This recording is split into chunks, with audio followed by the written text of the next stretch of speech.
Día 1 modificando una bicicleta que me encontré en un basurero XD. Que la llanta de esta bicicleta tiene la llanta en muy mal estado, entonces vamos a cambiársela para que quede bien chidoris. Aquí se ve lo que es la bicicleta.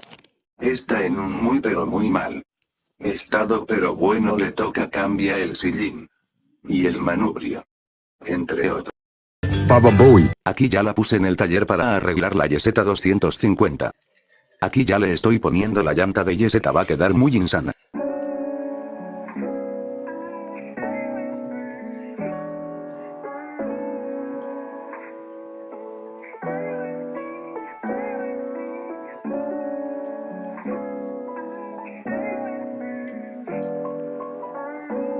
Bueno, como pueden ver ya puse la llanta, quedó muy insana, pero miren. La llanta se mueve mucho hacia los lados. Eso lo arreglamos después.